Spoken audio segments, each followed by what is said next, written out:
네, 여러분 안녕하세요. 디지털 경제와 금융 그리고 미래 산업의 모든 것 인포맥스티 저는 오진석입니다. 제 옆자리에는 역시 월요일의 남자 이효석 이사와 함께 하겠습니다. 안녕하세요. 안녕하세요. 자, 저번 주에 저와 함께 두 번이나 방송을 함께 하셨고 물론 이효석 아카데미 채널에서 매일 거의 하고 계신데 저와 함께 인포맥스티 해보시니까 어떠셨어요? 그러니까 처음에 만났을 때 어색함이 좀 있었잖아요. 네, 우리가 분명히 그래도 있었죠. 두 번째는 좀 나은 것 같고 오늘은 좀 더 나아지지 않을까. 훨씬 나아지기를 많은 분들이 기대하고 있고 저희 제작진 노조에서도 굉장히 바라고 있습니다. 네. 자, 조금씩 나아지는 저 인포맥스티 기대해 보면서 이효석 이사와 함께 오늘 만날 분 소개해 드리겠습니다. 그리고 인포맥스티 바로 출발합니다. 고란 기자와 할 텐데요. 지금 기다리고 계시죠? 네. 네. 인포맥스 인사이트로 넘어가 보겠습니다. 출발하겠습니다.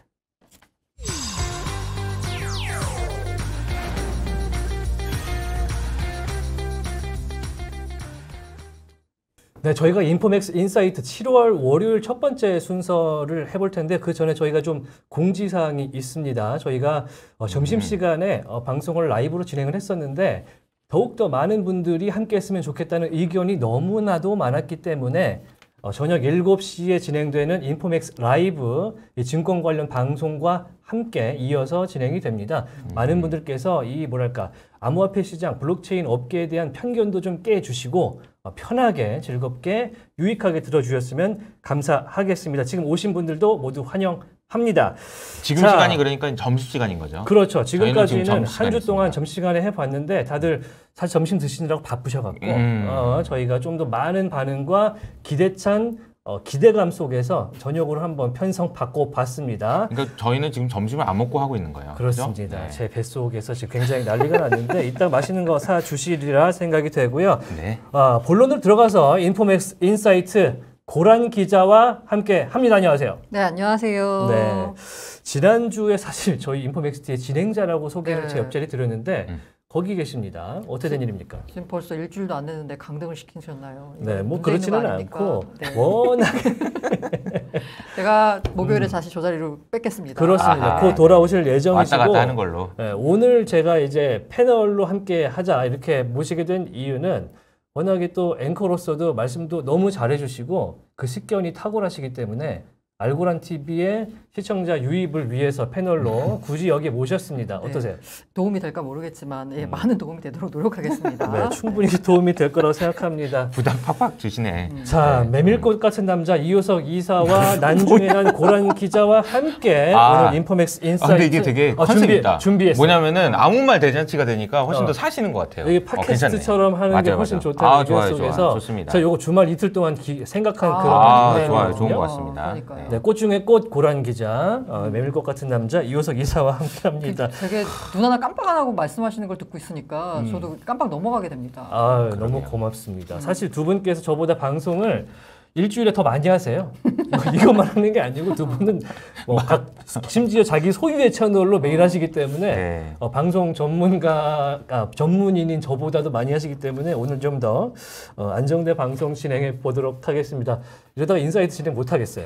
진행해 보겠습니다. 너무 선언이 좀 긴 것 같아요. 네. 바로 들어가 보시죠. 바로 들어가겠습니다. 네. 저희 작가님께서 오늘 먼저 좀 볼 기사가 있다 이렇게 말씀하신 게 있는데 저번 주에 나온 기사긴 한데 서울회생법원에서 네네. 이제 주식이라든지 암호화폐, 가상자산 투자로 인한 손실금을 개인 회생에서 이제 탕감을 해주겠다. 이런 이야기를 했습니다. 제가 또 찾아보니까 그 한 달 전이죠. 5월 13일 날 서울회생법원이 우리나라 5대 암호화폐 거래소랑 또 MOU를 체결한 바가 있더라고요. 네. 그러니까 그 후속 조치로 이렇게 나온 얘기 같은데 문제는 이거예요. 이제 저도 그렇고 기본적인 이제 기본 대중의 입장에서는 야 이거 자기가 돈 들여갖고 대출까지 받아갖고 빚내 갖고 투자하더니 이거를 망하면은 나라가 다 메꿔주는구나 그런 인식 줄 수 있습니다. 이효석 이사님 어떻게 보세요?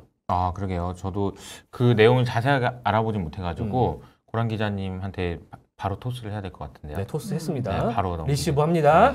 네, 어렵네요. 어렵네요. 네. 기업이 그 개인 파산은 혹시 들어보셨어요? 개인 파산. 개인 파산. 주변에 들어보셨나요? 하신 분들 아, 많으시고 그래요? 요새는 점점 늘어나고 있고. 그래요? 주변에 많아요? 파산이 되면 어떻게 많지는 되나요? 개인 파산이 되면. 네.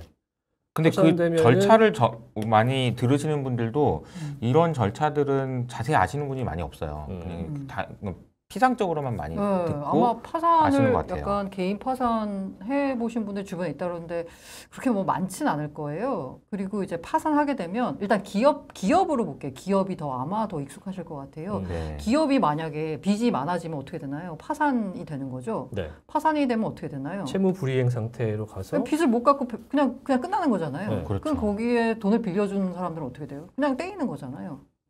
손실이 그런데 되는 거죠. 예, 맞아요. 근데 기업 같은 경우에도 회생 절차를 받는 경우가 있잖아요. 아, 회생 절차. 네, 회생 절차는 어떻게 하냐면 어떻게든 살려가지고 좀 빚을 갚아보겠다, 좀 빚을 갚아라라는 거잖아요. 그러니까 기업이 회생 절차에 들어갔을 때 어떻게 하냐면 만약에 진 빚이 1조가 된다라고 하면 1조를 만약에 채권자들이 그걸 그냥 이거 1조를 그냥 너 다 갚아 하면은 이 기업 입장에서는 이거 갚을 수가 없는 돈이에요. 그러다 보니까 채권자들이 야 우리가 1조를 떼이느니 완전 파산이 돼가지고 얼마라도 건져보자 라고 해가지고 그 채권자들이 이제 빚을 탕감을 시켜줍니다.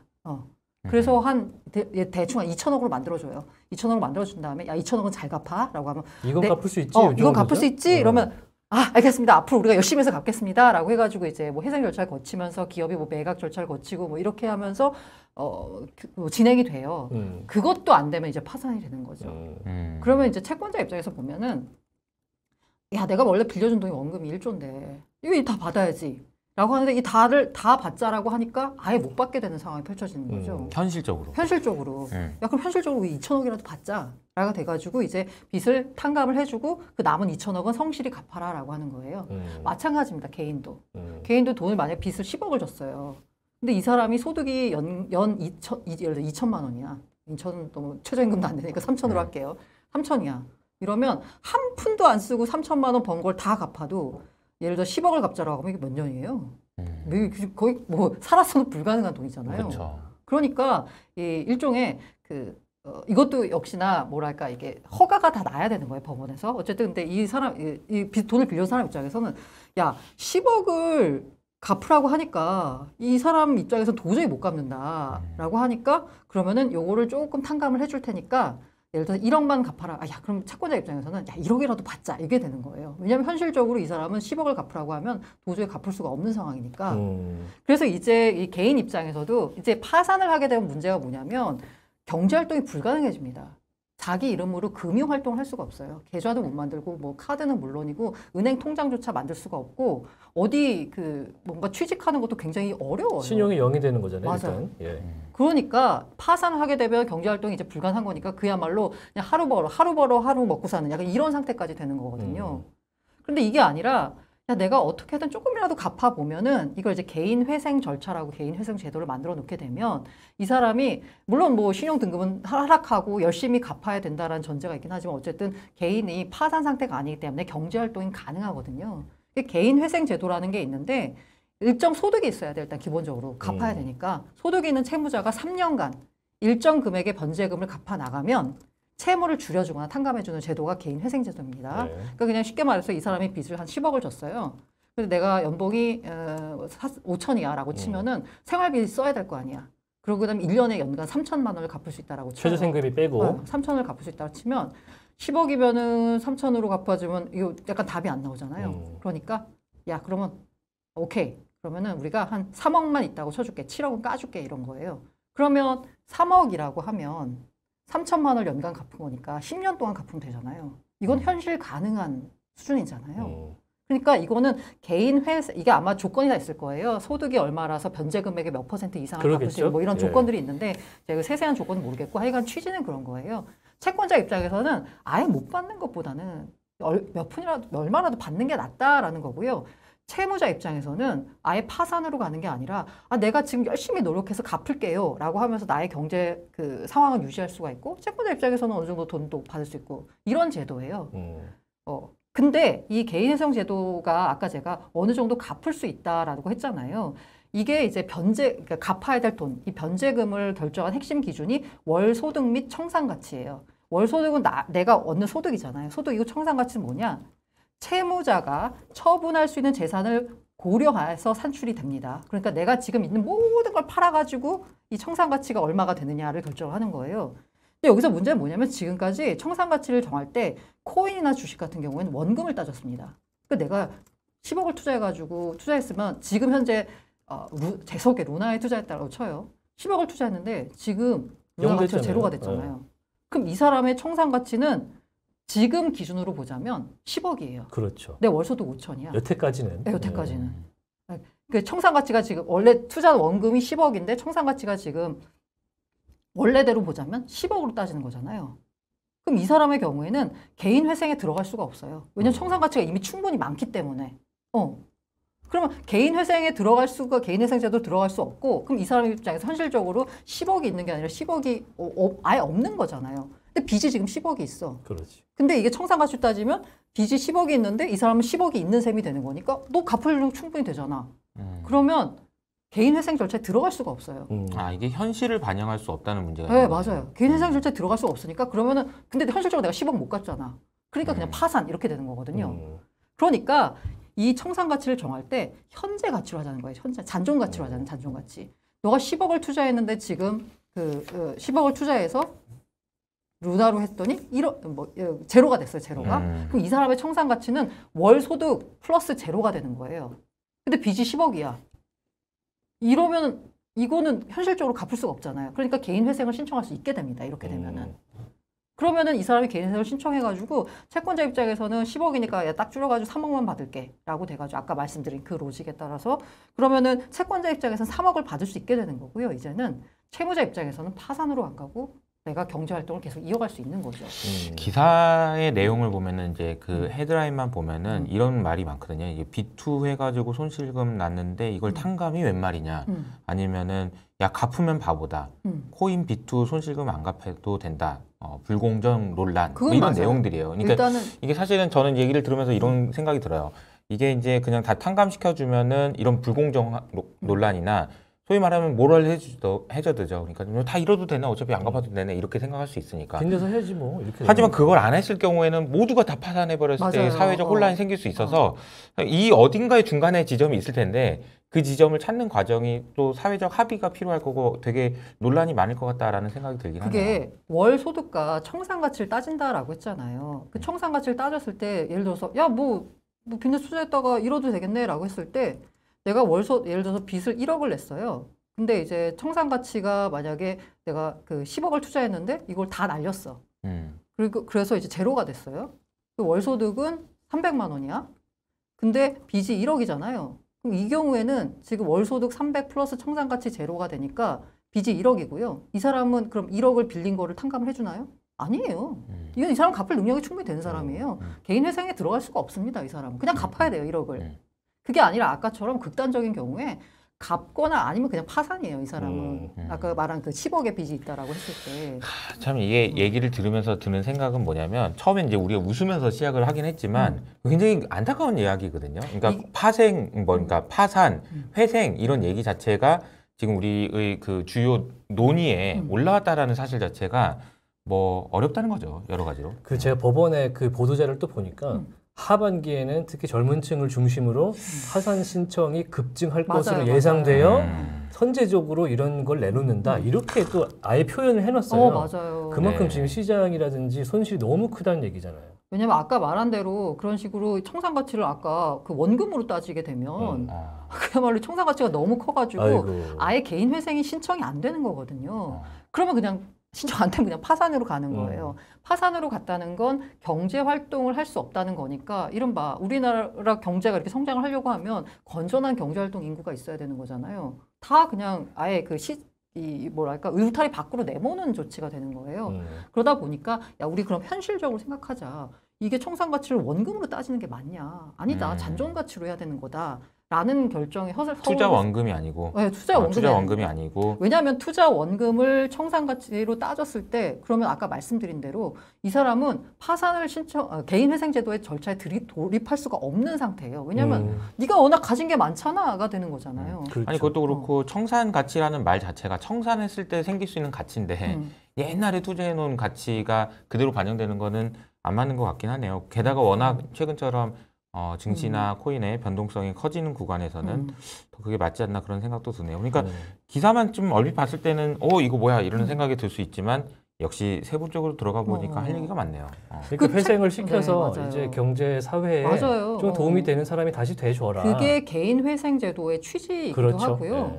그리고 여기서 보면은 또 그 법원 보도자를 보셨다라고 하니까 그 부분이 있어요. 근데 이게 약간 그 야근 사람들은 이 돈을 약간 빼돌린 다음에 나 그렇죠. 실은 투자로 실패해봤어요라고 그렇죠. 이렇게 항상 이걸 이용하는 사람들이 세상에 있죠. 누군가가 있죠. 역시. 위장을 할 수 있는 거거든. 그럼 이런 경우에는 그런 분들이 사실 어떻게 보면 또 법과 제도를 더 맞아, 열심히 맞아. 만들게 만드는 그런 역할을 해주기도 해요. 그래서 이렇게 빼돌려 놓고 자기 빚만 탕감받는 거야. 이거는 그야말로 모럴 해저드잖아요.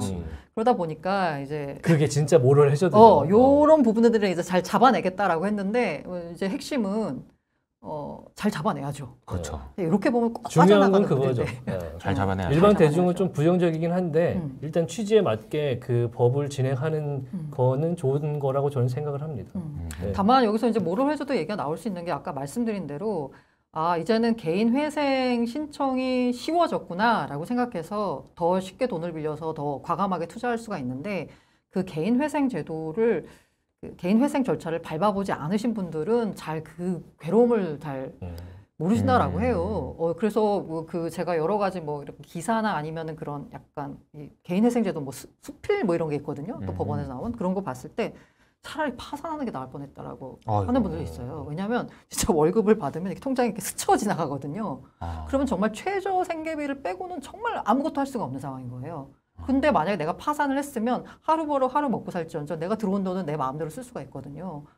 차라리 파산을 해버릴 걸 그랬나? 라고 생각할 정도로 개인 회생이라고 하는 건 굉장히 괴로운 거거든요.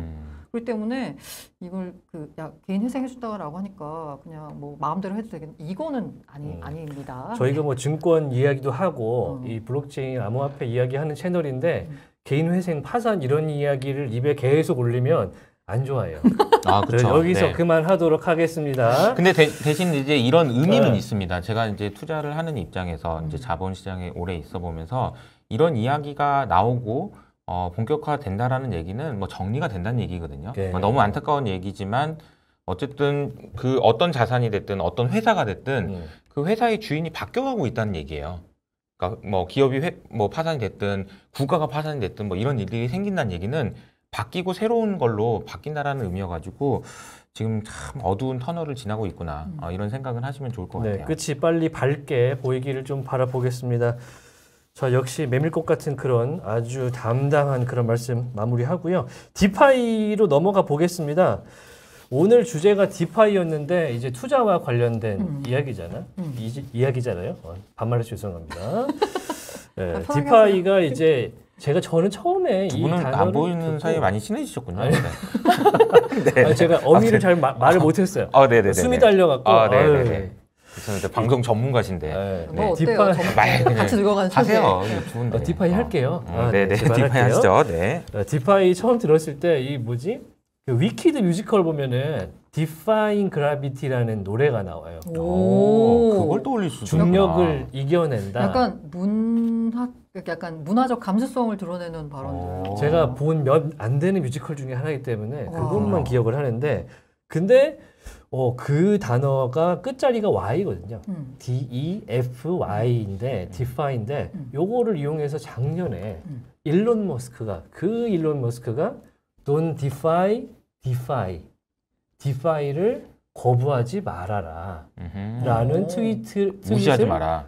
작년 3월에 올렸더라고요. 우와, 네. 너무 멋지네요. 그 보니까 그 사람이 물론 굉장히 코인을 좋아하고 이쪽에 생각이 많은 분인 걸 알겠는데, 그러면은 디파이가 분명히 대세라는 것은 그 사람도 알고 있다. 그리고 그 얘기를 공개적으로 하고 싶었다라는 거잖아요. 그럼 디파이가 뭔지부터 알아야겠죠. 우리는 사실 조금 알고 있어 이제.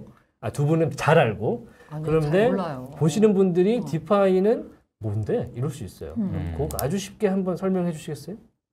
아주 쉽게라고 말하니까 네. 굉장히 떨리네요. 할 수 있습니다. 야, 아까 저는 그 채무 네네네. 탕감 이야기 하시는 거 보고 경제 전문 기자 맞구나. 내가 항상 라디오에서 듣던 그분이 맞구나 라고 딱 생각을 했습니다. 그러면 네, 쉽게 설명을 하려고 노력하겠습니다. 네, 노력한다는 디파이는 거지. 앞에는 제가 잠깐 설명드리면 디파이 아주 좋았어요. 너무 멋진 말이에요. 라임 좋았습니까? 라임 좋았어요. 열심히 네. 하겠습니다. 네. D는 이제 탈중앙화죠. 맞아요. Fi는 파이낸스의 맞아요. 예, 그럼 끝난 거네요. 탈중앙화된 그쵸. 끝났습니다. 금융. 끝났습니다. 그럼 딴 거랑 뭐가 달라요? 지금까지 생각하던 금융은 모두 잊어라.가 디파인데요. 금융이라고 하는 게 금융이라고 하는 거니까 되게 약간 복잡하잖아요. 너무 많아 금융이. 근데 그냥 우리가 아주 간단하게 그냥 은행에서 시작할게요. 은행은 뭐다? 은행의 기본은 뭐다? 이 전 금감원장이 기자들과의 만난 비공식 자리에서 야 은행은 그냥 돈놀이지라고 말해가지고 약간 이자놀이다. 이자 장사인 거잖아요. 그냥 아주 그냥 간단하게 그거만 할게요. 그 다음에 금융이 너무 이제 발달해가지고 넘어가면 되게 어려우니까. 자, 이자 장사를 하려면 기본적으로 어떻게 돼요? 돈을 빌려주는 거잖아요. 은행이 파는 상품은 돈입니다. 돈. 근데 돈을 빌려주려고 하는데 돈이 어디서 나서 빌려주지? 그럼 처음에 뭔가 이 자본금이 있어야 돼요. 자본금도 있고. 네, 그러니까 이제 그 자본금을 모아서 대규모 투자자가 들어온다거나 아니면 은행을 만들어는 주주가 되게 부자거나 이렇게 해서 이제 돈이 있어가지고 그 돈을 이제 빌려줍니다. 그래서 나와서 그러면 좀 이게 그 돈을 더 많이 빌려주면 내가 갖고 있는 돈보다 더 많이 빌려줘야 되잖아요. 그러면 돈을 받습니다. 누군가로부터 받아가지고 이제 그다음 이게 예금이라는 상품이잖아요. 그러니까 은행은 예금이라는 상품을 사람들에게 파는데 그 예금이라는 상품의 본질은 뭐냐? 그냥 일반 사람들이 돈을 맡기는 거예요. 그럼 그 맡기는 돈을 가지고 내가 있는 내 돈도까지 포함해가지고 누군가에게 빌려줍니다. 이건 대출이에요. 은행의 기본은 이자 장사, 예대 마진입니다. 그러니까 당연히 돈을 받을 때는 조금만 이자를 조금 덜 주고 대출을 더 비싸게 주고 이게 기본이 뭐냐라고 하면 시장에 돈이 필요한 사람들이 더 많다는 거예요. 돈이라는 속성상. 이게 이제 은행이 돌아가는 구조예요. 그런데 아까 제가 돈을 이제 모은다라고 했잖아요. 자기 돈 말고 이제 남의 돈을 이제 받아갖고 할 때 이걸 수신이라고 합니다. 수신. 그리고 대출해주는 걸 여신이라고 하죠. 근데 수신이라고 봤을 때 보면은 이 수신은 돈을 이렇게 그냥 일반인이 누군가에게 돈을 이렇게 맡기는 거잖아요. 근데 돈을 맡길 때 이 맡긴 사람, 쉽게 말해서 은행이라고 하면 이 은행이 이 돈을 들고 야 이거 내가 이게 맡겼는데 지금 내가 이게 받은 돈이 한 100억 정도가 된다. 그래? 그럼 요거 갖고 그냥 날를까? 라고 해가지고 잘 계획을 세워가지고 해외로 날라버리면 이 100억을 맡긴 사람은 어떻게 돼요? 그냥 다 망하는 거잖아요. 그래서 이 수신이라고 하는 기능은 굉장히 엄격한 기능이에요. 그래서 이렇게 날르지 마라 라고 해가지고 이 수신이라는 기능 자체를 주는 건 뭐다? 네, 정부가 라이센스를 줍니다. 너는 수신을 할 수 있어요 라고 라이센스를 줘요. 그 라이센스를 받은 곳들이 은행. 근데 가끔 보면은 수신 라이센스가 없는데 돈을 모으는 사람들 있죠. 뭐 다단계 업체들 같은 거. 요런 업체들의 죄명이 뭐냐? 유사수신. 수신하면 안 되는 애들이 수신을 했어. 유사수신 뭐 어쩌고저쩌고. 대부업체라고 아는. 대부업체는 수신이 안 돼요. 아 그래요? 거기는 돈을 빌려주기만 해요. 처음 알았습니다. 대부업체는 돈을 모을 수 있는 기능이 없어요. 수신 기능이 없어요. 대부업체는 여신 기능만 있습니다. 더 비싸게.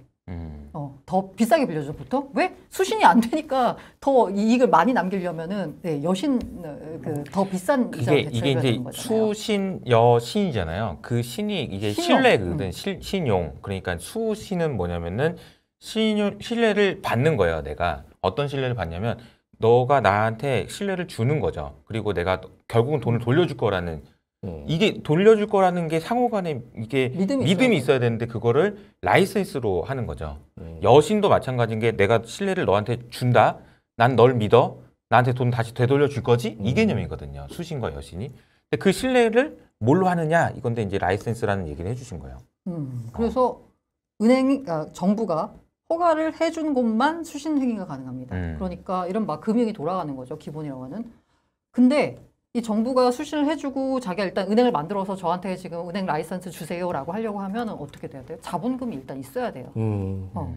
있어야 되고 아까 말한 그 신용의 기능이 아까 라이센스로 돌아간다는 말씀 드렸잖아요.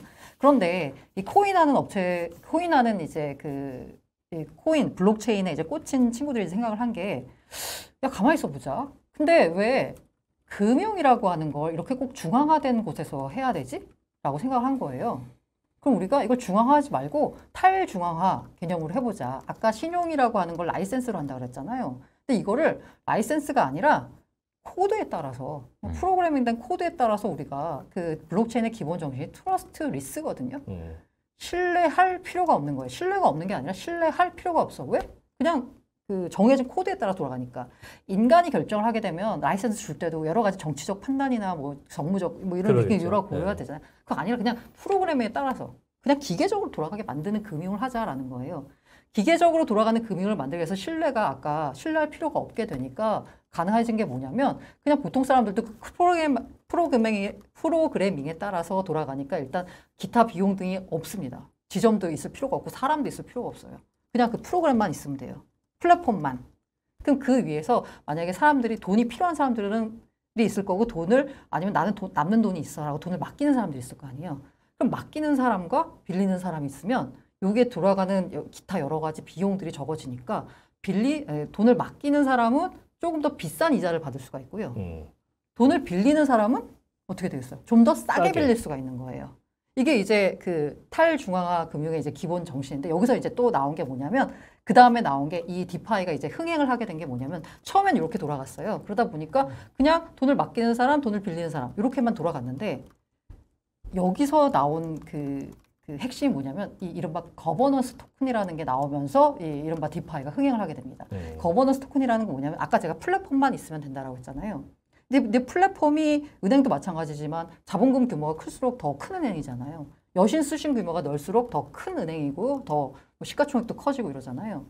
이 거버넌스 토큰이라는 걸 만들어가지고 자 그러면 우리 플랫폼이 예를 들어서 A라는 플랫폼이 있고 B라는 플랫폼이 있어요. 근데 우리 A라는 플랫폼이 B라는 플랫폼보다 더 좋아. 더 우수해. 그러니까 우리한테 돈을 많이 맡겨주세요 라고 하는 게 예금 금리는 더 많이 주고 대출 금리 더 싸게 해주면은 올 거 아니에요. 그렇죠. 근데 그거 차이가 되게 미세해요. 어차피 다 거기서 거기니까. 그러면 이제 시장 규모를 키울 수 있는 방법 중에 하나로 그때 컴파운드라는 곳이 가장 처음 내놓은 게 뭐냐면 거버넌스 토큰. 자, 우리 플랫폼에서 원래 플랫폼에 돈을 맡겨줘서 고맙습니다 라고 해서 콤프라는 거버넌스 토큰을 주기 시작한 거예요. 왜냐하면 이 플랫폼이 커지면 그만큼 그 토큰 가치가 이렇게 올라갈 테니까 이게 플랫폼 자체가 커진다는 게 이 플랫폼의 가치가 올라간다와 같은 거거든요. 일단 이 플랫폼이 갖고 있는 돈의 규모를 이제 TVL이라는 거 표현하거든요. 토탈 락트 밸류. 이 플랫폼에 얼마의 돈이 묶여 있는가예요. 근데 컴프가 이제 그 컴프라는 토큰을 주기 시작하니까 사람들이 맡기면 이 플랫폼이 커진 거니까 컴프 토큰을 보상으로 줘요. 빌려가도 컴프 토큰을 보상으로 줍니다. 왜? 우리 플랫폼에서 대출해 가셨으니까 우리 플랫폼이 또 커진 거잖아요. 맡겨도 주고 빌려도 주고 써준 거에 대한 보상 차원을 준 거예요. 컴프라는 토큰. 그러면서 이제 사람들이 디파이에 대해서 관심을 더 갖기 시작한 거예요. 왜? 컴프라는 토큰이 나왔는데 이게 시장에서 거래가 되는데 가치가 제법 있는 거예요. 생각보다. 이 미래에 대한 약간 기대감이 이제 작용한 거서 앞으로 이제 디파이 시장 막 커질 거라고 사람들이 다 기대를 하니까.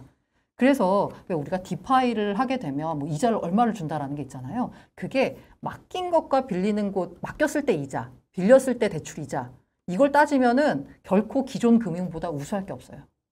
근데 여기서 핵심이 뭐죠? 그 아까 컴프라고 하는 그 거버넌스 토큰 있잖아요.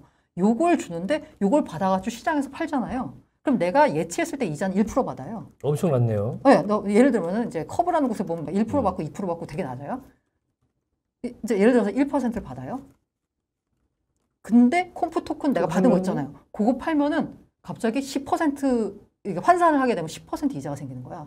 그럼 내 입장에서는 보상, 이자, 보상? 1%로 받건 컴프로 받아서 10% 생기건 어쨌든 간에 따지면 11%가 생긴 거잖아요. 아싸 이렇게 되는 개꿀이네요. 개꿀이죠. 네. 내가 빌릴 때 이자를 예를 들어서 빌릴 때 이자는 비싸요. 그래서 빌릴 때 이자를 한 6%로 빌렸어요. 근데 그러면은 이렇게 6% 이자를 내야 되는 거잖아요. 대출 받았을 때. 근데 컴프 보상을 받으니까 대충 컴프를 팔았더니 4%의 수익이 생긴 셈인 거예요. 그럼 어떻게 돼요? 이자가 실질적으로는 2%밖에 안 되는 거예요. 이자가. 지금 이자가 2%라고 하니까 갑자기 고개를 갸웃하게 되는데 이게 이제 실제 현실 세계에서는 막 제로금리까지 갔으니까 그런데 어쨌든 우리가 이 돈 빌릴 때 은행에서 빌릴 때 제로금리 때도 그렇게 못 빌리잖아요. 근데 여기서는 2%에 아까 제가 빌린다는 표현을 썼는데 이게 심지어는 컴프로 나오는 보상이 더 커요. 그러다 보니까 이자가 아니라 오히려 돈을 내가 받고 돈을 빌리는 셈이 되는 거예요. 아하. 이러다 보니까 벌어진 일이 뭐냐면 이자를 내야 되는데 돈을 받고 있어. 받고 있는 상황이에요. 그러니까 어떻게 돼요? 더 빌려요. 더 빌려. 더 빌렸죠. 더 빌려요. 그게 시작이군요. 더 빌려. 그 다음에 이걸 다시 예치를 시켜요. 예치를 시키면 돈을 더 빌릴 수가 있잖아요. 더 빌려.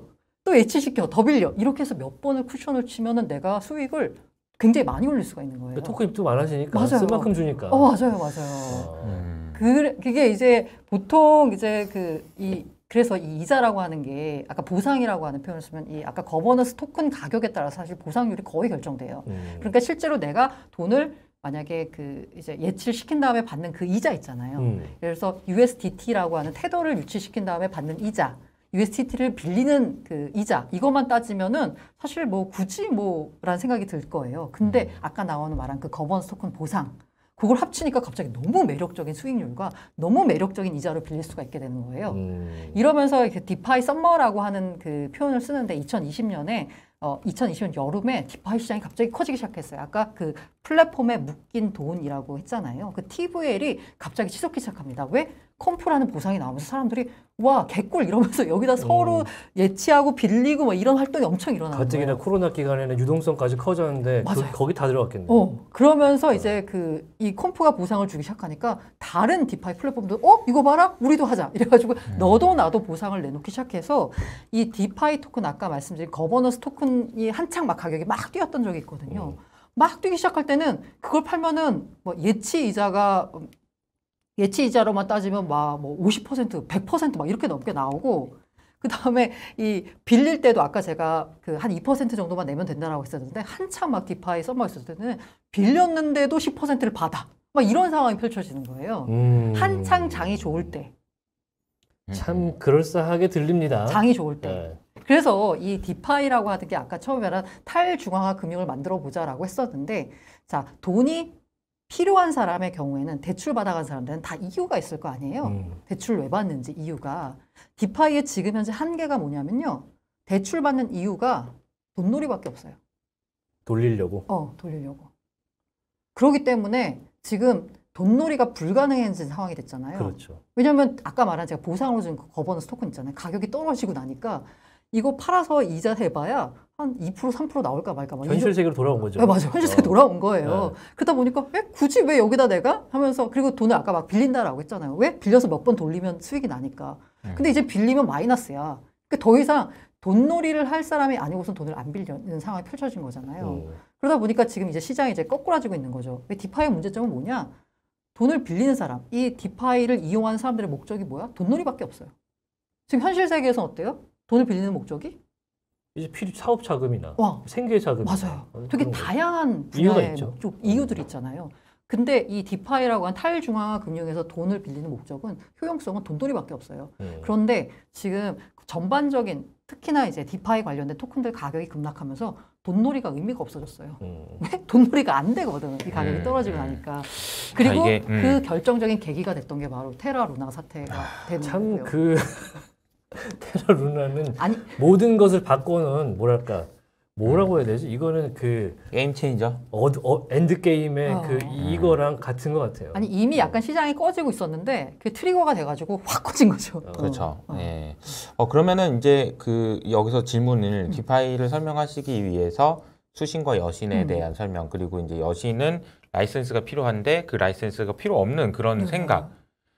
이 디파이라고 얘기하셨고 아마 이제 그 거버넌스 토큰을 얘기하시면서 디파이가 약간 좀 너무 과열됐고 지금 이렇게 된 상황까지를 설명해 주신 것 같아요.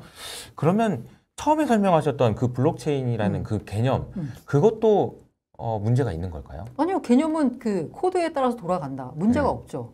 문제가 없는데 코드에 따라서 돌아가는데 아까 말한 대로 어쨌든 돈을 빌리는 사람들의 이유가 있어야 될 거 아니에요. 그 이유가 지금은 돈놀이밖에 없는 거기 때문에 성장에는 한계가 있는 거고 디파이 시장이 어떻게 보면 지금 위기를 맞은 게 맞고요. 디파이 시장의 근본은 뭐냐면 아까 제가 표현이 근본이라기보다는 지금 현재 그 목적이 뭐냐면 돈놀이라는 말씀 드렸잖아요. 그러니까 여기엔 전제가 깔려 있어서 전제가 깔려 있어요. 시장은 계속 오른다라는 전제가 깔려 있어요. 시장의 확장. 그 전제가 무너지고 나면 디파이 시장이 지금 성립하기가 어려운 거예요. 그래서 지금 현재 디파이 프로젝트들이 현실 세계와 조금 확장을 하려고 지금 시도를 해 나가고 있어요. 근데 이게 이제 쉽지가 않은 거야. 왜? 현실 세계로 금융을 확장하려고 하면 당연히 뭐가 들어가요? 규제가 들어오게 되죠. 그러다 보니까 이게 지금 약간 한계에 봉착한 상황인데 이게 뭔가 좀 이게 순환 참조의 오류를 범하고 있는 느낌? 그러니까 탈중앙화로 시작을 했는데 아 이걸 환영처가 있어야 돼가지고 현실 세계랑 연결하려다 보니까 중앙화가 돼야 되는. 중앙화는 아니면 그 규제 안에 들어가야 되는. 맞아요. 왜냐하면 여기는 코드로 돌아간다라고 하고 있지만 어쨌든 현실 세계에서는 법과 규제에 따라서 이 제도가 돌아가는 거잖아요. 근데 여기는 완전 코드 기반인 거야. 그러다 보니까 이게 좀 약간 여기서 마찰이 빚어지고 있는 거죠. 아까 돈에 내가 필요하다라고 했을 때 돈놀이밖에 없다라고 말씀드릴 때 여기서 이제 돈놀이는 하나 이제 말씀 안 드린 게 있는데 그 시장의 상승을 제가 아까 그 뭔가 기반에서 이게 설계가 됐다라는 말씀을 드렸잖아요. 돈을 빌릴 때 아까 말한 대로 그 디파이 플랫폼에서 여러 번 돌리는 사람들 있잖아요. 그런 사람들이 이제 이자 장사를 한 사람들이고 그렇죠. 이런 사람들 말고 그 시장에서 마진 거래한 사람들 있잖아요. 이런 사람들은 야 내가 이 마진을 쳐가지고 만약에 100만 원으로 마진 치는 것보다 예를 들어서 돈을 빌려서 200만 원을 마진을 치면 이자가 대충 한 뭐 USDT 빌리는데 14% 이자를 내야 된다라고 쳐요. 그럼 그 거버넌스 토큰 보상이 없어도 야 1년에 14% 이자? 야 내가 하루에 100% 벌게. 이런 마음으로 시장에 들어온 사람들이 돈을 빌리고 가는 거예요. 그런 이제 돈놀이의 쓰임새가 약간 아까 이자 농사 측면에서의 돈놀이도 있고 아니면 시장에서 내가 매매를 트레이딩을 통해서 훨씬 더 높은 수익을 거둘 수 있는 사람들은 사실 그 14% 연이자 내는 거 지금 현실 세계에서 무섭잖아요. 하지만 이 시장에서는 벌면 되지 하루에 그거 벌면 되지 라고 생각하고 빌리기 때문에 굉장히 높은 식의 대출 이자와 그 뭐 예치 이자가 이제 형성되는 겁니다. 결국은 하나만 질문 더 드리면 결국은 사실 이제 디파이가 됐든 뭐가 됐든 이게 정말 더 다시 성장하고 하기 위해서는 아까 말씀하신 대로 현실 세계에서 돈이 지금 현실 세계에서 은행이 어떻게 하고 있는지를 봐야 되는데 은행이 하고 있는 게 과연 돈놀이 뿐이냐라고 생각해 보면 또 그거는 아닐 수 있는 게 은행에서도 뭐 투자도 하고 뭐 그렇잖아요. 그러니까 은행에서 투자를 하는 경우 미진하긴 하지만 투자은행도 있고 상업은행도 있고 제가 말씀드리고 싶은 거는 말이 좀 꼬였는데 이 돈을 가지고 투자하거나 뭐 예금하거나 그런 돈놀이뿐만 아니라 뭔가 우리가 유형의 뭔가를 투자한다든지 아니면 세상을 변화할 수 있는 기업을 만든다든지 이런 의미의 투자도 있잖아요. 그러니까 그런 것이 이제 좀 이쪽에서도 만들어져야 되지 않을까 그런 생각이 드는데. 그게 이제 프로그래밍 기반이니까 지금 말씀하신 거하고 조금 안 맞는 게 이 투자 의사결정이라고 하는 거는 되게 그거는 프로그래밍으로 할 수 있는 게 아니잖아요. 투자 의사결정. 아니 그건 조금 안 맞는데 다만 이건 있어요. 디파이가 아까 제가 은행만 말씀드렸는데 디파이 분야에도 은행 말고요. 지금 은행이 약간 다 기본이긴 한데 대부분이긴 한데 보험도 있고요. 프로그램에 따라서 가는 보험도 있고 아니면은 일종의 헤지 펀드 같은 것도 있어요. 왜냐하면 이제 그 프로그래밍에 따라서 그 이율이 가장 높은 곳을 막 돌아다니면서 투자를 하는 거예요. 일종의 헤지 펀드를 해가지고 이제 수익을 높이는 그런 헤지 펀드도 있고 그 다음에 보험, 뭐 헤지 펀드 또 뭐가 있나?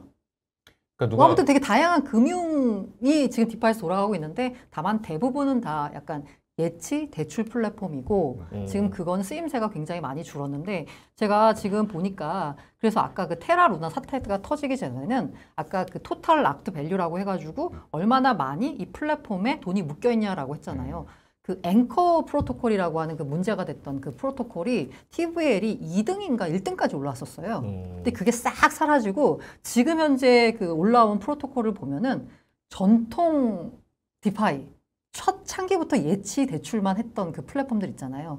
그게 다 그냥 1등으로 다시 올라왔어요. 되게 무리하게 확장을 했거나 아니면은 약간 굉장히 고수익을 준다라는 그런 이제 플랫폼이 아니라 거버넌스 토큰을 통해서 고수익을 주는 플랫폼이 아니라 그냥 옛날부터 예치와 대출을 해왔던 기본에 충실했던 플랫폼들이 지금 들어서 살아남았어요. 최근 들어서. 시장이 원류로 회귀가 됐다 이렇게 봐도 되는 거예요. 백투더 베이직이네요. 그런데 또 저는 이제 개인적으로 궁금한 거는 대중들이 봤을 때는 뭐 디파이 그래 많이 하고 뉴스에도 많이 나오긴 하지만 많이 화랑새였고 그러면은 결국에는 이게 좀 더 발전이 되면은 효율적이어야 이걸 하지 않냐. 굳이 그럴 필요가 없을 수도 있잖아요. 기존에 내가 쓰던 은행 가면 되고 카카오뱅크, K뱅크 얼마나 편해요. 이것도 쓰면 되는데 이자가 그걸 주고 거버넌스 토큰을 준다는 이유로 그거를 가서 쓰기에는 효율성이 장래에도 계속 있을 수 있느냐 이런 질문을 할 수 뭐 있거든요. 효율성이라고 표현하는 거는 조금 안 맞는 것 같고 그냥 네. 수익성이죠. 수익성이 수익성. 지금 저축은행 적금이자가 더 디파이보다 많이 나오고 있어가지고 더 이상 디파이에서 돈 놀이를 할 필요가 없는 거예요. 그럼 디파이를 그럼 이용할 쓸모는 뭐가 있어요? 그러니까 쓸모가 지금 현재는 없어진 상황이 돼버리니까 지금 현재 침체기를 맞고 있는데 그거는 이제 다시 개척을 해야 되는 거죠. 사실 모든 문제가 어떻게 보면 연준이라고 할 수 있는 게 연준에서 금리 올리면서 얘가 올리니까 다 올리고 이러는 상황이 된 거잖아요. 또 그 원인은 또 뭐야? 그러면 또 인플레이션이고. 파월이 잘못했네. 그러니까 이게 인플레이션을 통해서 어쩌고저쩌고 이렇게 연결되는 항상 연결고리는 거기서 찾아야 되는 것 같다는 생각도 드네요. 그러니까 지금 아까 말한 이자 농사하는 돈놀이 수요도 줄었고 지금 시장 코인 시장 자체가 떨어지다 보니까 아까 제가 빌려가지고 저기 그 마진 치러 가는 그런 수요 있잖아요. 트레이딩하는 수요. 그 그쵸. 수요도 줄고 당연히 대출 수요가 줄다 보니까 어떻게 돼요? 예치 이자도 보상도 점점 좀 낮아지겠죠. 거기다가 그 매력적이었던 디파이 토큰, 거버넌스 토큰이라고 하는 디파이 토큰 가격 자체가 떨어지고 나니까 이건 현실 세계의 그 플러스 마이너스와 거의 뭐 차이가 없거나 아니면 더 약간 경쟁력이 떨어지는 상황이다 보니까 디파이 플랫폼을 더 이상 굳이 왜? 라고 이제 하는 물음이 나오면서 시장이 축소가 되고 있는데요. 근데 시장이 커지면 아까 말한 대로 이게 프로그램에 따라 돌아가는 거기 때문에 여러 가지 기타 등등 나가는 비용이 굉장히 적어져요.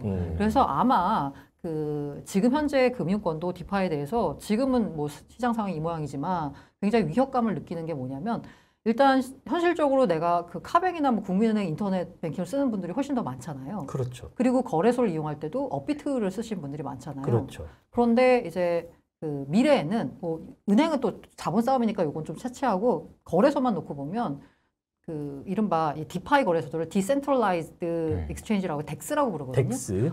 이 덱스의 규모가 덱스의 경쟁력이 이 중화화된 거래소를 센트럴라이즈라고 섹스라고 불러요. 발음이 좀 그렇긴 한데 아무튼 그걸 깜짝 놀랐네. 넘어설 거다라는 얘기가 많이 나오고 있는 게 실제로 그 유니스왑이라는 가장 큰 덱스가 있거든요. 여기가 아마 사람이 몇 명 되나? 10명 되나 안 되나? 일단 플랫폼을 만들고 나면 그 다음부터는 이제 뭐 추가로 유지 보수나 뭐 개발자들이 그렇게 많이 필요하지 않으니까 열 몇 명이 되는 인원으로 1년에 거래를 뭐 몇백 조를 처리하는 뭐 이런 식으로 이제 발달했거든요. 이제 다만 아직까지는 그 덱스가 일반인들이 이용하기에는 조금 약간 이렇게 거리가 있는 게 뭐냐면 유니스왑 같은 경우에는 이더리움 위에서 돌아가는데 그 가스비라고 하는 그 수수료 있잖아요. 네. 그 수수료가 아직은 비싸요. 중화화된 거래소에 비해서. 하지만 이게 이제 점점 내려오기 시작하면은 중화화된 거래소보다 더 싸게 돌아갈 수가 있는 구조가 될 거예요. 그리고 이른바 여기 이제 이 거래를 할 때 호가창으로 그냥 표현을 할게요. 호가창이 지금 현재 규모가 큰 거래소는 되게 빡빡하게 채워져 있잖아요. 근데 이게 그 호가창이 사실 약간 비어 있는 부분이 있어서 약간 거래를 하게 되면 이른바 내가 팔고 싶은 가격과 사고 싶은 가격에 이게 차이가 벌어진 슬리피지가 좀 많이 벌어진 상황인데 이것도 역시나 점점점 규모가 커지게 되면 이 슬리피지가 거의 좁혀져 가지고 지금 그 대규모 거래를 처리할 때는 오히려 중앙화된 거래소보다 이런 덱스가 더 활용처가 많다는 거고 실제로 지금 현재도 덱스 거래량이 더 높긴 합니다. 중앙화된 거래소 덱스 거래량이 더 많아요. 그런데 이 덱스는 아까 말씀드린 그런 문제 때문에 주로 고래들이 써요. 일반인들은 잘 안 써요. 근데 만약에 이게 훨씬 더 편해지고 훨씬 더 그 수수료가 싸진다라고 하면 일반인들도 굳이 뭐 업비트 안 가고 이제 덱스 가서 거래를 하게 되는 세상이 언젠가 오지 않을까라는 생각이 들어요. 접근성의 문제긴 하지만 지금 현재는 접근성의 문제지만 그렇군요. 덱스의 정의, 덱스랑 그 중앙화된 거래소랑 이렇게 비유를 해주셨는데 일반인이 느끼기에 차이점은 뭐예요? 당연히 접근성에 확연한 차이가 접근성이. 있고요. 그 UX, UI가 네 지금 뭐 약간 뭐 비교가 안 될 또 정도고. 업비트나 뭐 뒷성 가면은 고객 센서도 있고. 맞아요. 덱스는 한 번 잘못하잖아요. 그러면 그냥 끝이에요. 내가 만약에 그 가끔 그런 거 나와요. 그 어떤 이제 코인 가격이 덱스에서 갑자기 이상 거래가 나오면서 갑자기 확 밀리는 경우가 있거든요. 비트코인이 예를 들어서 지금 현재 뭐 2만 달러 거래가 되고 있었는데 갑자기 이게 확 밀려가지고 뭐 15,000 갔다가 다시 올라온 거예요. 이게 가끔 그 덱스에서 이거 입력을 할 때 잘못 입력을 해가지고 그 이상 가격을 만든 경우가 있거든요. 그래서 이제 확 이렇게 해서 그 덱스 같은 경우에는 물론 이거는 중앙화된 거래소도 자기가 잘못 입력한 거는 뭐 처리를 해주지 않지만 어쨌든 덱스는 모든 거래는 다 내 책임이에요.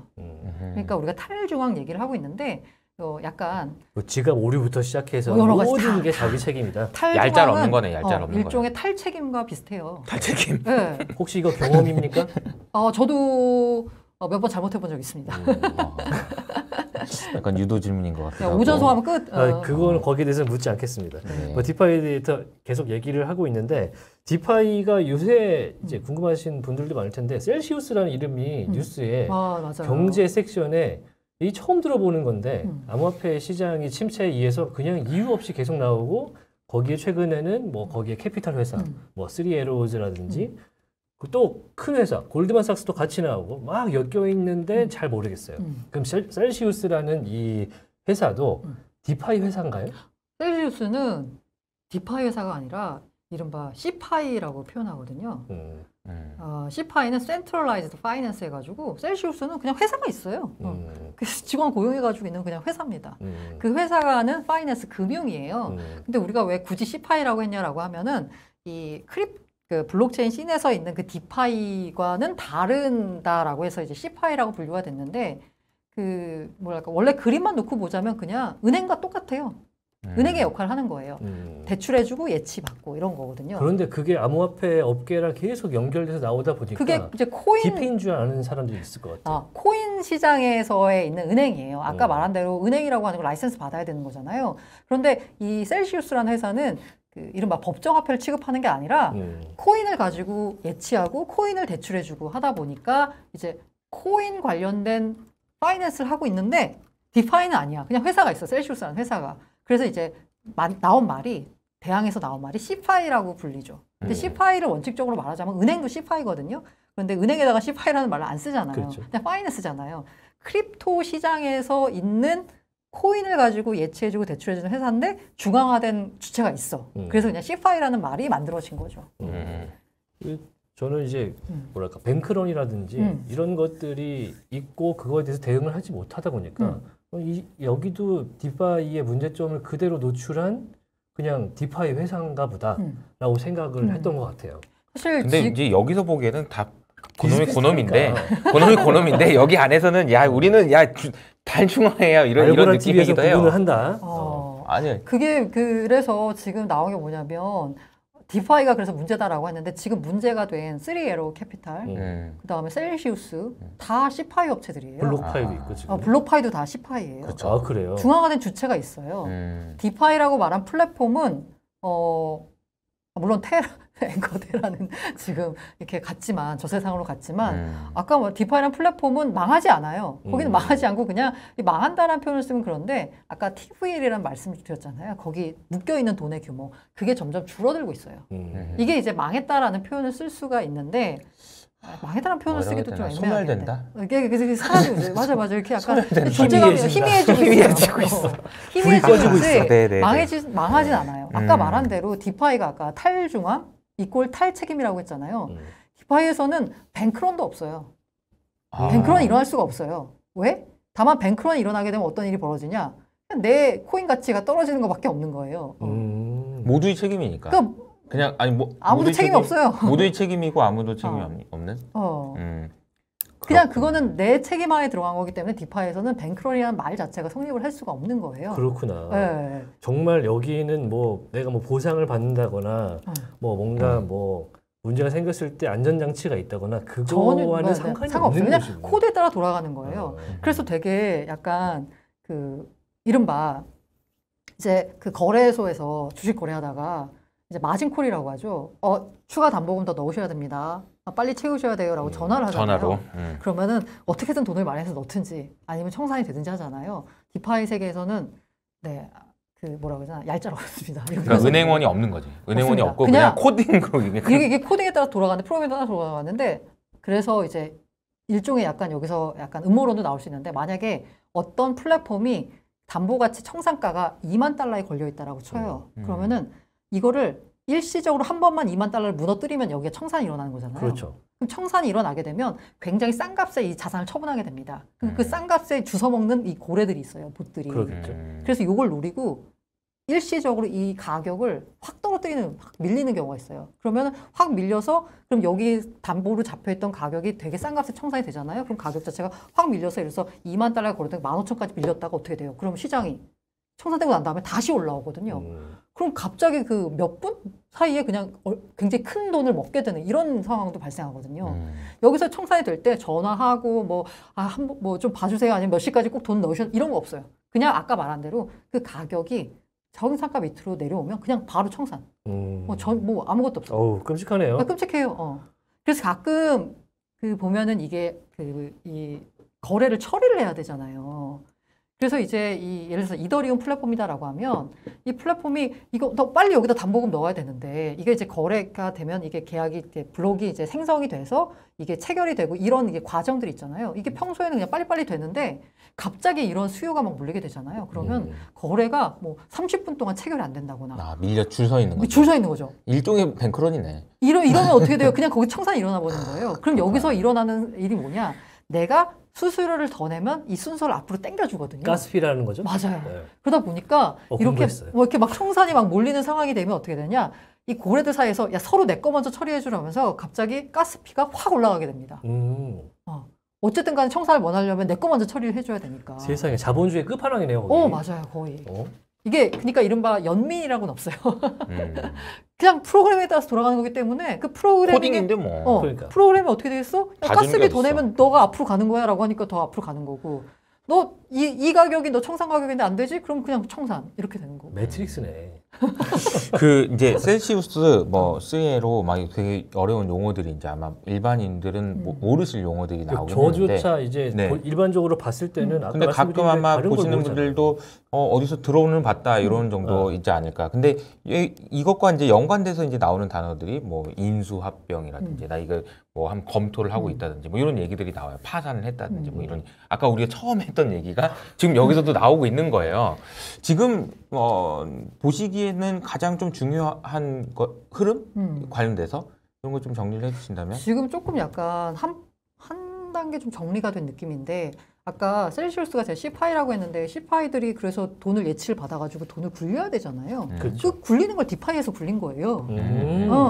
그런데 이 디파이에서 약간의 문제가 이제 터지면서 아까 말한 대로 테라노나 사태 터지면서 디파이에서 이렇게 TVL 줄어들고 사람들이 다 이제 유동성 회수하고 뭐 이러다 보니까 더 이상 돈 빌린 사람이 없고 하다 보니까 이게 여기서 이제 문제가 터지면서 이제 셀시우스 결과적으로 이제 문제가 터진 건데 그 셀시우스 같은 경우에는 C파이 업체고 그 지금 현재는 이게 아까 말한 대로 청산 가격이 있다고 했고 그게 아까 뭐 약간 인정 사정 없이 그냥 청산시켜버린다라고 했잖아요.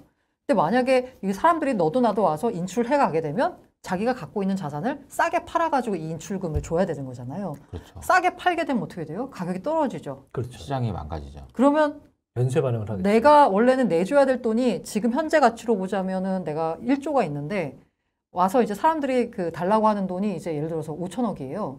근데 내가 지금 이 5천억을 대응을 하겠다고 이 1조를 급하게 팔다 보면은 이게 5천억이 돼 버리는 거야. 아하. 혹은 3천억까지 될 수 있는 거죠. 그러다 보니까 그리고 또 그게 소문 나면 또 먼저 맞아요, 팔고 그러니까. 맞아요. 그러다 보니까 그러면 여기서 그냥 중단을 시켜버려. 인출 중단을 5월 며칠인가 인출 중단 아예 그냥 시켜버린 거예요. 그렇죠.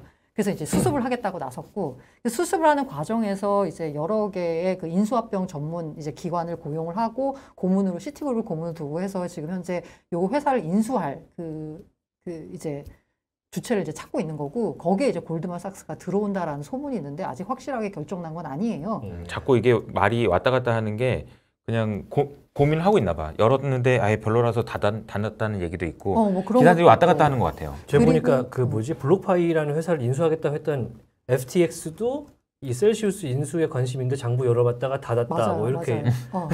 셀시우스가 굉장히 약간 공격적으로 이자를 준다라고 하면서 유치를 많이 해가지고 이용자가 뭐 270만 뭐 그러니까 굉장히 큰 C파이 업체. 그러니까 이 고객을 그냥 이제 갖고 갈 수 있는 장점이 있는데 한때는 기업 가치가 뭐 몇 조가 되던 회사였으니까.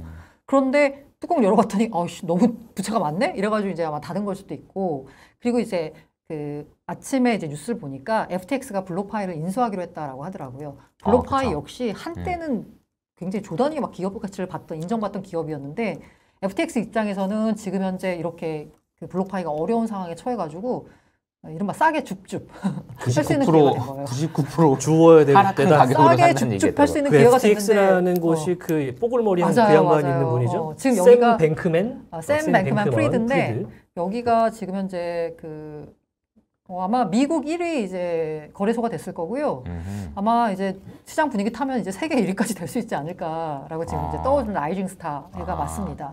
그러니까 어쨌든 뭐 이 방송을 보시는 분이 뭐 시파이, 셀시우스 뭐 이런 걸 모르더라도 대충 느낌적인 느낌으로는 뭔가 정리되고 있구나. 맞아. 시장이 뭔가 정리가 되고 있어요. 뭔가 지지고 한번 볶고, 할 맞아요. 그죠? 아까 뭐 회생 절차 들어가가지고 뭐가 이렇게 되고 있구나. 이런 정도의 느낌은 받으시면 좋을 것 같다는 생각이 뭔가 듭니다. 예전에 그 잡거래소 정리되는 느낌을 한번 여기서 봤네요. 뭐 거래소는 아니지만 아무튼 시장이 정리가 되고 있다는 건 맞고요.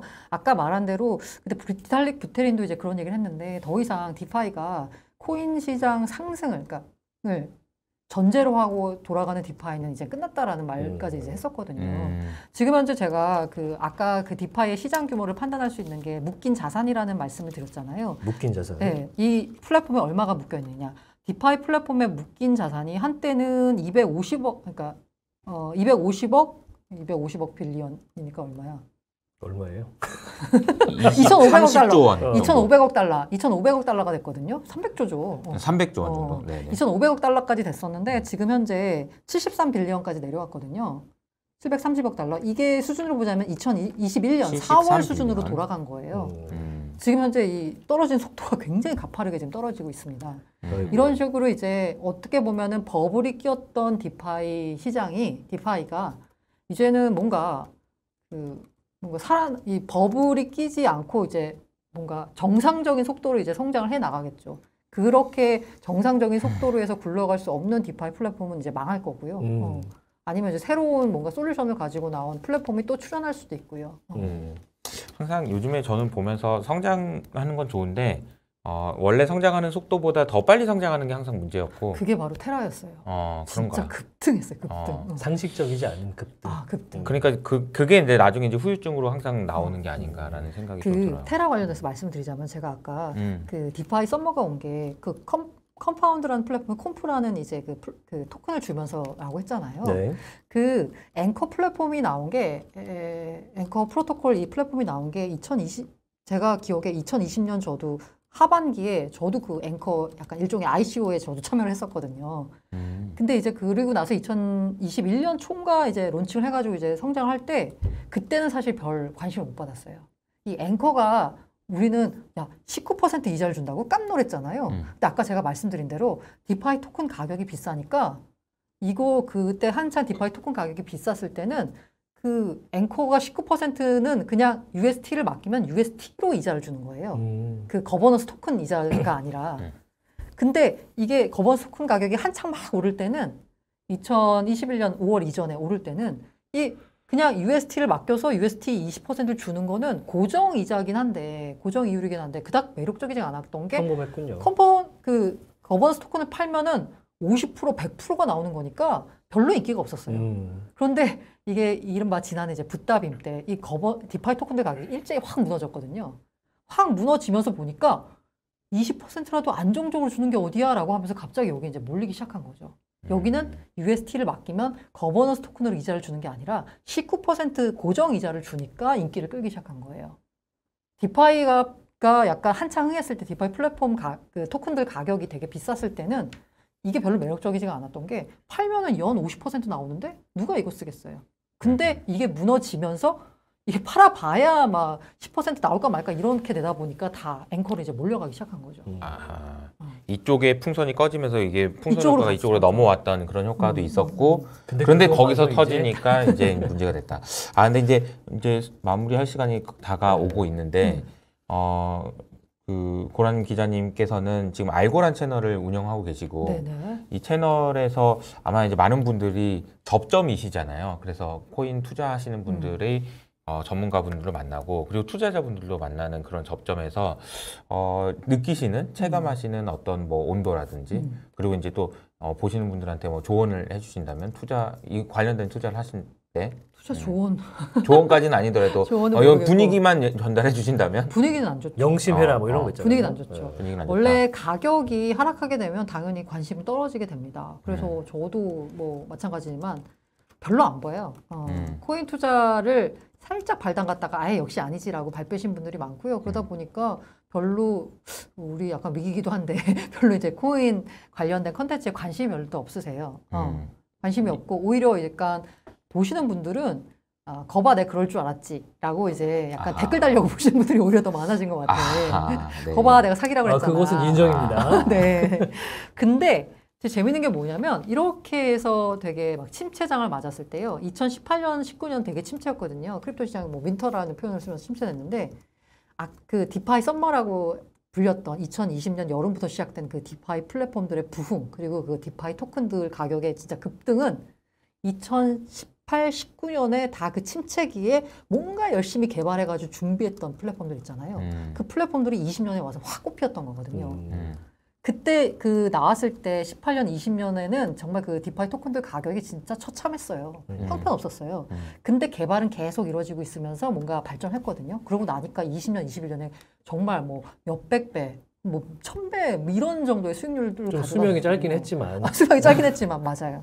그래서 그런 얘기 많이 해요. 그러면 이제 지금 이 코인 가격이 이렇게 많이 떨어진 상황에서 그리고 디파이 플랫폼들이 굉장히 다들 망가진 상황에서 그럼 이게 끝났냐라고 보면은 지금 뭐 끝난 것도 있죠. 네, 끝난 것도 있지만 지금 열심히 개발자들이 개발하고 있는 플랫폼들이 있어요. 그리고 지금 열심히 뭔가 기술적인 약간 발전은 이루어지고 있거든요. 뒷단에서. 가격이 안 좋다 뿐이지. 이렇게 아마 윈터 때 이렇게 만약에 기본기를 다진 그런 플랫폼들은 그런 이제 토큰들은 아마 다시 시장이 이제 상승 쪽으로 방향을 틀었을 때 그때 아마 꼽혀가지고 엄청나게 막 오를 거예요. 엄청난 수익을 안겨줄 거예요. 그리고 제가 인상적으로 봤던 게 뭐냐면 NFT 뱅크의 김민수 대표라는 그 친구가 이제 페이스북에도 있고 막 이런다가 이제 창업을 한 친구인데 시장이 어떨 거 같냐라고 했더니 이제 방송 끝나고 해준 얘기가 이미 정말 똑똑한 애들은 이미 실리콘밸리로 와가지고 투자를 다 받았대요. 다행히 이제 투자를 받고 나서 이 시장이 꺼졌잖아요. 그럼 돈이 있어. 이걸 가지고 2, 3년 버티면서 계속 개발하게 되면 그때는 정말 어떤 결과물을 내놓을지 모른다. 지금 우리가 블록체인 관련돼서 나오는 뭔가 서비스들이 다 야, 이걸 누가 써라는 거에 많은데 이제 요 단계를 거치게 되면 진짜 우수한 인력이 많이 들어왔다는 거예요. 이걸 거치게 되면은 정말로 실생활에서 사람들이 우리가 왜 그 구글 안드로이드에 깔려 있는 그 애플리케이션들이 그냥 별 거부감 없이 너무나 편하게 쓰잖아요. 그렇죠. 그런 식의 것들이 블록체인에서 나올 거다라고 얘기를 하더라고요. 혁신적이네요. 그 얘기는. 네. 그러니까 이런 것 같아요. 이게 우리가 사실 이 방송의 존재 이유를 얘기해 주신 게 아닌가 싶어요. 지금 당장 어떻게 될 것 같다, 당장 비트코인 오른다 이런 얘기가 아니고 말씀하신 대로 지금 누군가는 어디선가 개발을 하고 있고 그렇죠. 그 개발한 것이 우리의 실생활에 뭐 되게 멀지도 않을 것 같은데요. 2, 3년 안에 뭔가 나와서 얼마 전까지만 해도 NFT 그러면은 뭘 하라고 그러고 막 복잡했는데 이제는 이걸로 띡띡하면 될 수 있는 그런 세상도 올 수 있는 거잖아요. 맞아요. 그 예를 들어서 카카오뱅크를 얼마 전에 쓰기 전까지는 그렇게 편한 뱅킹이 있을 수 없다는 걸로 알고 있었잖아요. 그러니까 이제는 그런 것들이 블록체인이라든지 이런 업계에서 나오면서 세상을 좀 발전시켜 나가는 쪽으로 써먹지 않을까. 그걸 이제 우리 이효석 기사님은 2, 3년 봤는데 김민수 대표는 5년 보더라고요. 5년이요? 제가 좀 2년에서 5년에 네, 저도 5년으로 하겠습니다. 전문가가 아닌데. A16G라고 네. 그 굉장히 큰 VC, 세계 최대 뭐 VC라고 하는 거기는 10년 보더라고요. 그러니까 너무 짧은 시결 말고 긴 시결로 봐야 되고 제가 아까 투자 조언과 관련돼서 얘기를 해달라고 했는데 이 얘기는 꼭 드리고 싶은 게 뭐냐면 아마 저는 굉장히 확신하는 게 이 산업은 계속 커질 거예요. 계속 커질 거고 아마 어떤 경우에는 정말 상상도 못한 수익을 안겨줄 수도 있어요. 다만 이 산업은 커질 거고 몇백 배, 몇천 배가 성장할 수 있지만 당신이 들고 있는 코인 가격은 안 오를 수 있습니다. 이게 뼈를 때려주시네 마지막에. 요게 어려운 거예요. 요게 어려워. 그렇지. 산업과 나의 소득은 다르지. 맞아. 요게 어려워. 요게. 그렇군요. 그러니까 뭐 중국은 성장하겠지. 근데 내가 가진 중국 주식 안 오르는 거죠. 이거랑 비슷한 거예요. 네. 그렇지. 세상은 발전하지. 하지만 내 월급은 그대로지. 뭐 그런 얘기군요. 갑자기 씁쓸함으로. 그래서 너무 씁쓸하게 끝나면 안 되는데. 그래서 희망찬 거 저 있어요. 뭐 투자하세요라고 물어보면은 다들 왜 약간 소위 말하는 전문가라고 하는 분들이 비트코인, 이더리움 하는 얘기가 그거예요. 왜냐면 가겠지. 뭐가 갈지는 모르거든요. 어허. 사실 그 IT 버블 때 아마존이 지금 아마존 될 줄 알았나요? 그렇죠. 몰랐죠. 처음 저 아직 그 70년도 70몇 년인가에 애플이 IPO를 하는데 그 미국은 연방이냐서 그 주에 따라 다르잖아요. 매사추세츠 금융 당국이 뭐라고 했는지 아세요? 너무 위험하니까 일반인들은 투자 못하게 막아버렸어요. 근데 그 애플이 된 거잖아요. 이 시장도 엄청 커질 텐데 뭐가 될지 모르기 때문에 전문가들도 그나마 가장 조금 믿을 수 가능성이 있는 높은. 가능성이 큰 어쨌든 비트코인 이거는 이제 디지털 금으로서 이더리움 이건 아마 이제 IPO를 앞두고 있는 뭐 약간 그 스타트업 주식 약간 구글 느낌으로 이제 아마 추천을 드릴 거예요. 근데 이제 몇백 배, 몇천 배 수익이 나오는 걸로면 잘 찾아야 되는데 과연 이게 내가 투자한 건지는 한번 생각해 보셔야 되죠. 많은 분들이 사실 뭐 일확천금, 일장춘몽 이렇게 뭔가 한 방의 느낌을 가지고 이 시장을 보고 있기 때문에 좀 아쉬운 감이 있지만 세상은 발전하고 블록체인이 거기서 한 분야를 담당할 거라는 생각은 분명히 듭니다. 마지막 질문인데 저희 시간이 좀 지났지만 한번 해보겠습니다. 이제 7월의 첫 번째 월요일이에요. 이제 하반기가 됐다는 얘기잖아요. 네네네. 지난 상반기를 한번 돌아보시면서 시장에 대한 아쉬움이랄까 하반기에 대한 기대감 조금씩 부탁드릴게요. 시장에 대한 아쉬움은 세상에 아쉬움이라기보다는 무엇을 상상하든 그 이상의 일이 시장에는 일어나고 있구나. 특히 코인 시장에는 사실 미국 주식으로 봤을 때 시가총액 6위짜리가 한 방에 5일 만에 날아간다고 한번 생각해 보셨어요? 시가총액 5위면 뭐야? 뭐 5위면 뭐지? 마이크로소프트 마소쯤 되나? 엑스모빌인가? 뭐 아무튼 그게 한 방에 날아갔어요. 5일 만에. 근데 그런 일이 코인 시장에서 벌어지고 있거든요. 그래서 무엇을 상상하든 그 이상이구나. 라는 생각이 들었고요. 무서운 얘기하고 끝내시면 안 돼요. 하반기. 이제 하반기 해야 돼. 그래도 아무나다 이러는 거 아니에요? 가자 해야 돼요. 하반기는 이런 말씀 드리면 그렇지만 아니 무슨 코인뿐이겠습니까? 모든 자산이 다 안 좋은데.